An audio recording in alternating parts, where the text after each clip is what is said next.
Vamos a leer el Evangelio según San Mateo, capítulo 9, versículos 36 en adelante, y leeremos el capítulo 10, versículos 1 al 8. Dice así el Evangelio de nuestro Señor Jesucristo. Jesús recorrió todas las ciudades y aldeas de esa región, enseñando en las sinagogas y anunciando la buena noticia acerca del reino. Y sanaba toda clase de enfermedades y dolencias. Cuando vio a la multitud, tuvo compasión, porque estaban confundidas y desamparadas como oveja sin pastor. A sus discípulos le dijo: la cosecha es grande, pero los obreros son pocos. Así que oren al Señor que está a cargo de la cosecha. Pídanle que envíe más obreros a sus campos. Jesús reunió a sus 12 discípulos y les dio autoridad para sanar toda clase de enfermedades y dolencias. Los nombres de los 12 apóstoles son los siguientes. Primero Simón, también llamado Pedro. Luego Andrés, el hermano de Pedro. Santiago, hijo de Zebedeo. Juan, el hermano de Santiago. Felipe, Bartolomé. Tomás, Mateo el cobrador de impuestos. Santiago, hijo de Alfeo. Tadeo, Simón el celote. Judas Iscariote, quien después lo traicionó.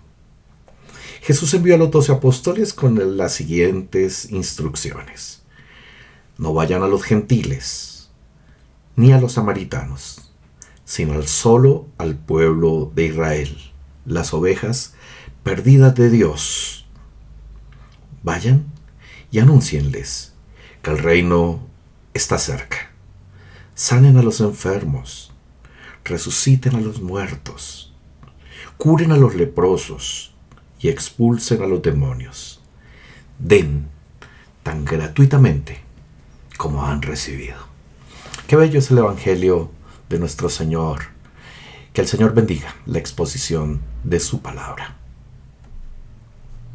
Muy bien, hermanos. Ve con compasión. He titulado el sermón. Y quisiera que ese verbo lo utilicemos en dos direcciones. Ve de ver, pero también ve de ir. Cualquiera sea la situación, eso sí, que lo hagamos con compasión. Permítame preguntarles, ¿cómo se ven las multitudes en estos tiempos? Por ejemplo, ¿cómo ve la publicidad las multitudes? ¿Cómo ve la industria del espectáculo a esas multitudes? La industria del deporte, ¿cómo ve esas multitudes? Los políticos, ¿cómo ven esas multitudes? Pero también la iglesia, ¿cómo ve esas multitudes? No sé si están de acuerdo conmigo, pero para la mayoría son estadísticas, números, negocio, utilitarismo, seguidores, hinchas, adeptos y borregos que hagan lo que por alienación les motivan a hacer. Pues uno ve esa realidad. Y si esto es lo que reciben las multitudes hoy día, pues con razón tenemos una sociedad tan deprimida, tan atomizada. La realidad es que cuando miramos la historia, nos damos cuenta que también esto ha sucedido casi siempre. En el pasado ya sucedía, ya acontecía. Y de la manera de mirar a esas multitudes, también va a depender la forma de tratarles. El narrador de Mateo nos presenta en este texto un resumen de la actividad misionera del Señor Jesús, especialmente en la región de Galilea, de donde surge una mirada compasiva hacia una multitud confundida y desamparada, pero también una respuesta a esa multitud que se convertirá en cosecha y necesita de obreros. Hoy vamos a hablar de esa cosecha y la forma como el Señor la vio y la trató, y lo que espera que hagamos o que hagan sus discípulos con esa cosecha, para que su reino se siga acercando y su cosecha también recogiendo. Veamos algunas cositas del contexto, muy rápido. Desde el capítulo 5, cuando el Señor ve a la multitud, sube a la ladera, se sienta, sus discípulos alrededor, y ante esa multitud, Él dice, estos tienen que aprender. Y les empieza a enseñar, y se da todo el sermón del monte. Él está pensando en una respuesta para esas multitudes. Hasta ahora, hasta esta altura del capítulo 9, al final, Él ha sido el único obrero para esa multitud. Y en su recorrido por las ciudades y por las aldeas, los ha enseñado, les ha anunciado el reino de los cielos, ha sanado, ha liberado enfermedades y dolencias, pero ha sido Él únicamente. Y es obvio que el cansancio es natural, que el agobio que Él vive es natural, y ver que multitudes cada vez se van acercando y que hay un desafío tan enorme, seguramente le genera muchas inquietudes y responsabilidades. Esa multitud, además, tiene rostro, no es masa como la ven hoy en día los diferentes estamentos de los que hablamos. Esa multitud tiene rostro. Un recaudador de impuestos, como nos contó Alfonso a los domingos anteriores. Un recaudador decepcionado con su proyecto de vida, encerrado en una cabina.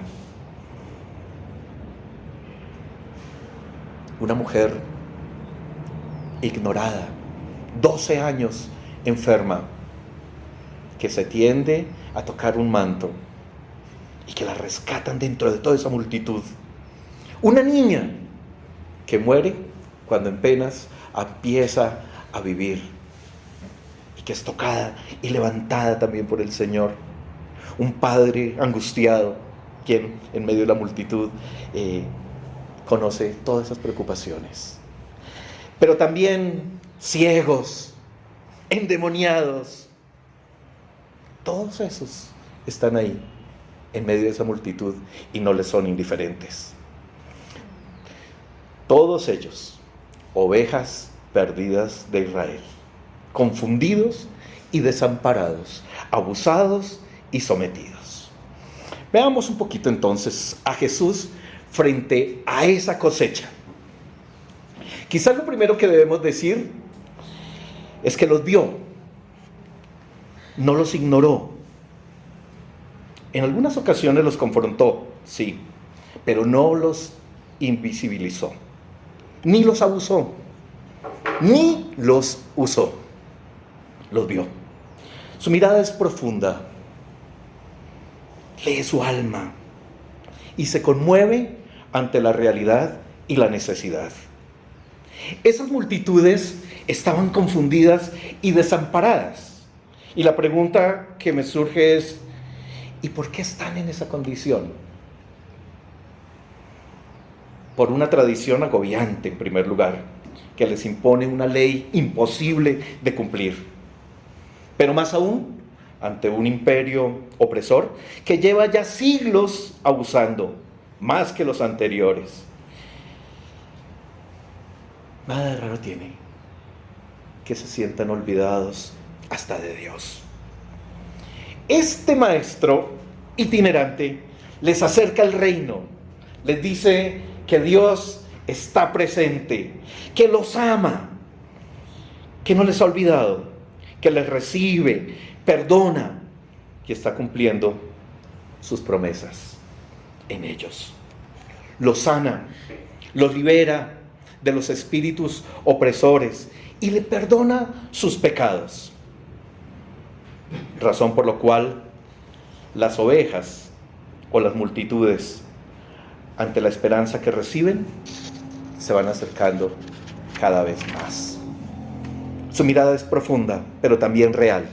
Mira su estado natural, su entorno, y los ve como ovejas que no tienen pastor. Y les pregunto, amados hermanos, ¿cómo es un rebaño de ovejas sin pastor? Peludas, descuidadas, heridas, enfermas, hambrientas, desorientadas sobre todo.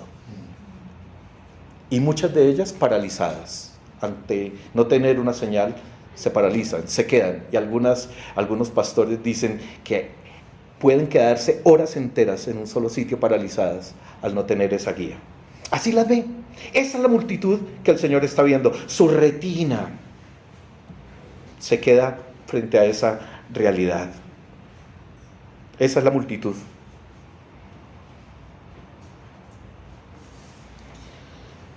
Y ante las limitaciones humanas que Él tiene, se da cuenta que necesita responder a esas multitudes para poder llegar y responder a todas ellas.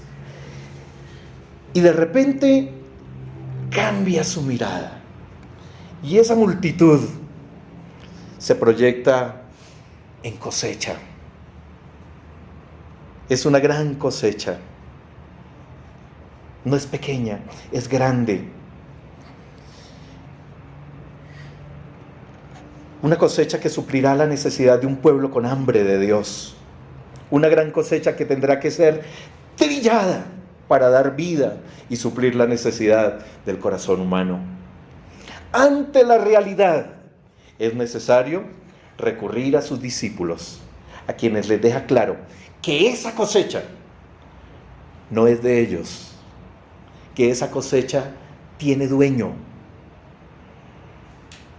que esa cosecha requiere de obreros que sean enviados por el dueño mismo.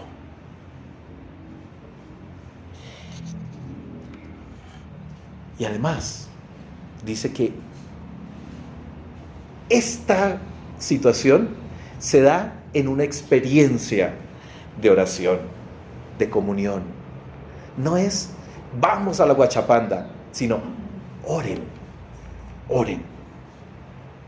Se da en comunión, pidan. Las capacidades humanas, nuestra pilera, nuestra suficiencia realmente no es suficiente. Porque entre otras cosas, cuando se hace en esta comunión, en esta dependencia que nos habla el Evangelio, pues tenemos que ser conscientes, tenemos que ser realistas, que no hay ganancia, que no hay lucro, que no hay reconocimiento, nada. Simplemente vamos a servir a esas ovejas, vamos a amar a esas ovejas, vamos a tener compasión de esas ovejas. Lo hacemos porque nos hacemos participantes, obreros del corazón generoso de Dios. Pero algo que también hemos de tener claro es que siempre estaremos en desventaja. La cosecha es grande, pero los obreros son pocos. Esta realidad la vamos a tener. Es decir, hermanos, que siempre nos superará esa cosecha. Esa cosecha superará al obrero. Seremos pocos. Seguramente. Por eso es necesario multiplicarse, pagar un precio y un poco más allá.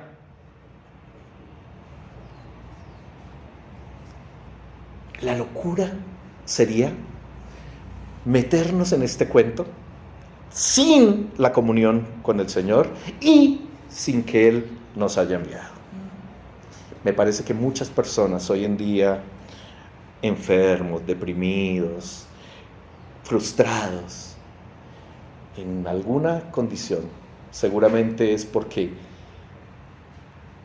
hicieron esto sin tener en cuenta la comunión, el envío, el dueño de la cosecha. ¿Por qué Jesús pudo llegar hasta el final? Y a pesar de ser el Hijo de Dios, en un momento determinado, ante su humanidad, se da cuenta que es imposible. Tenía comunión con el Padre, era el enviado del Padre. Y a pesar de eso, se da cuenta que esto lo va a rebasar y que necesita de sus discípulos.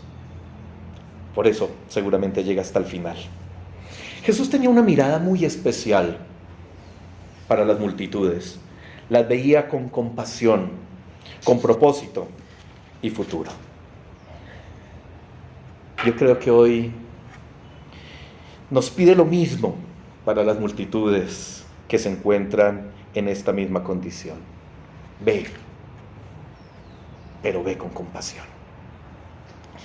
Miremos un poquito la respuesta de Jesús a esa cosecha.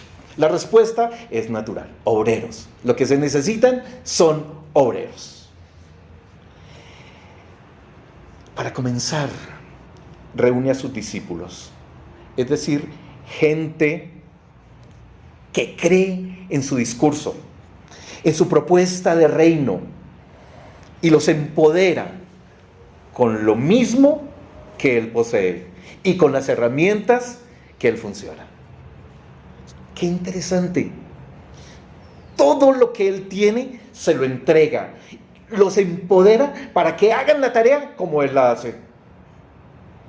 Les da autoridad, poder, para que en su nombre sanen enfermedades y dolencias, para expulsar espíritus malignos, estas cosas que imposibilitan, desfiguran la dignidad humana.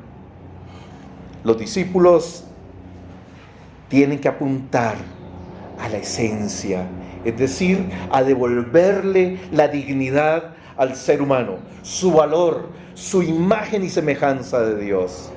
En últimos, volverlos a esa relación con Dios, como la carta nos hablaba el día de hoy. Llama a 12 inicialmente, como indicando que hay uno para cada tribu de Israel, sus ovejas perdidas. Y todos son judíos, y todos tienen rostro, y todos tienen nombre, y hasta se nos dan algunas características. Sin duda, esto expresa cercanía, familiaridad. En otras palabras, hermanos, la misión se hace con cercanos, con amigos, que empujan el bus para el mismo lado. Primero, Simón, seguramente por la trascendencia de su liderazgo que ya tenía en el tiempo de la comunidad de Mateo. Primero, Simón, alguien frágil de carácter, que se va transformando y se va convirtiendo en piedra, en roca, en Petros. Llama a Andrés, su hermano. Como si no fuera suficiente uno solito como Pedro, le llama al hermano. Pero también a otro par de hermanos, a Juan y a Santiago. Por lo que nos dice el Evangelio, 2 explosivos peligrosísimos. Pero también acomodaditos. Son hijos de Zebedeo, un empresario de la pesca. A Felipe, a Bartolomé, un verdadero israelita, como lo dice en Juan. A Tomás, un escéptico que se va transformando hasta pronunciar mi Señor, mi Cristo. A Tadeo, un nacionalista del partido político religioso de los celotes, un publicano transformado, y hasta un traidor, se nos dice, Judas Iscariote, quien le traicionó. El grupo es variado, de todos los estratos, profesiones, unos con nombre griego, otros con nombre judío. Es decir, que se va avisorando que eso tiene un alcance global. El envío es para todos. No sé si se dieron cuenta. A los 12 los envía con las mismas instrucciones. Aquí no hay tal cosa de palancas para que los que están más cerca del Señor hagan menos o hagan más. Todos van con la misma capacitación, todos van con el mismo poder, todos van con la misma autoridad, todos van empoderados por Jesús. Todos se mojan, todos están en igualdad de condiciones. Las instrucciones son claras.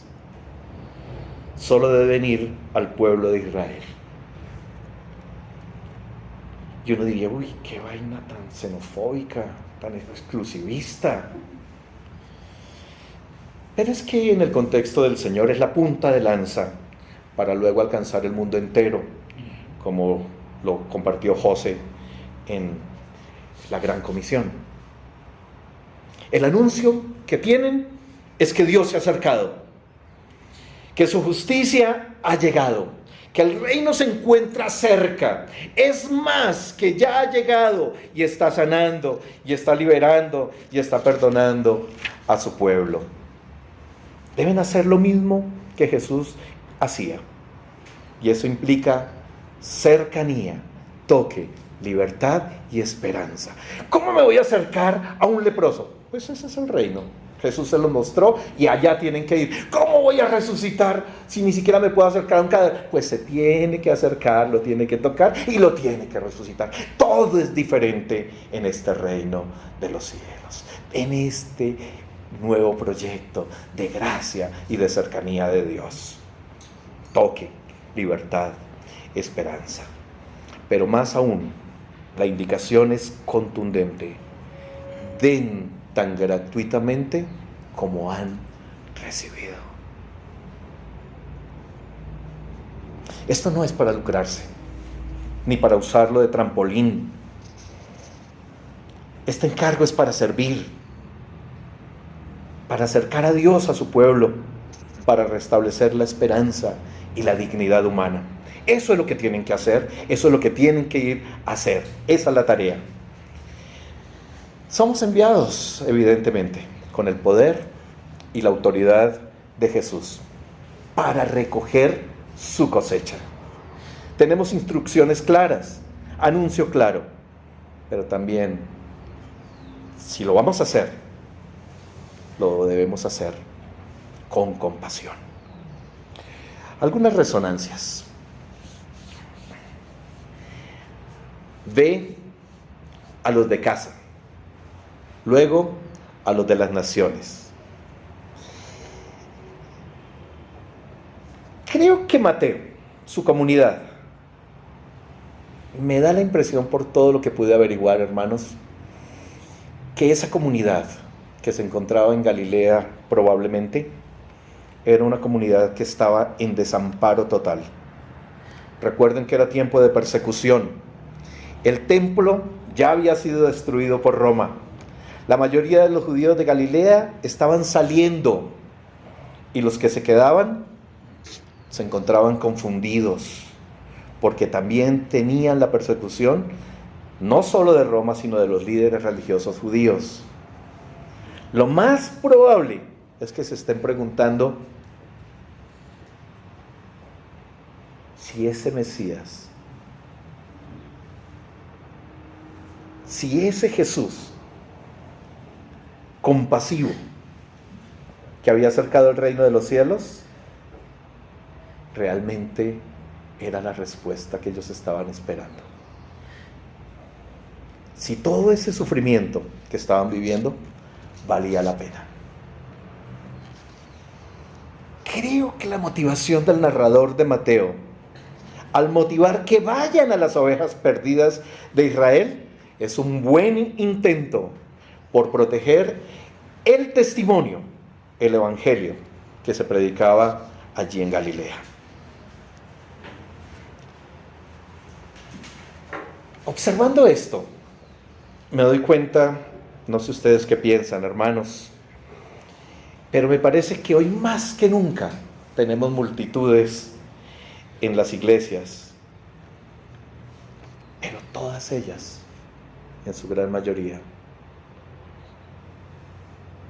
llenas de confusión, alienadas, desamparadas. Pareciera que todas esas multitudes las tienen únicamente para exprimirlas, para ordeñarlas. Creo que la necesidad más grande en este tiempo para la iglesia, entonces, debe ser el cuidado pastoral. Porque si están en esa condición, requieren de cuidado pastoral. Requieren de enseñanza, de instrucción. Pues ellos son la cosecha actual. Ellos serán los que vayan a la cosecha más adelante.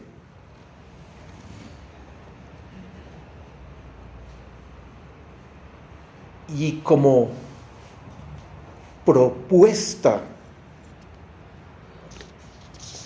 creo que debemos ir con el corazón que el Señor fue y que el Señor las vio. Si nosotros seguimos pensando en nuestra egolatría, si nosotros seguimos imponiendo, si seguimos sencillamente viéndolas o utilizándolas,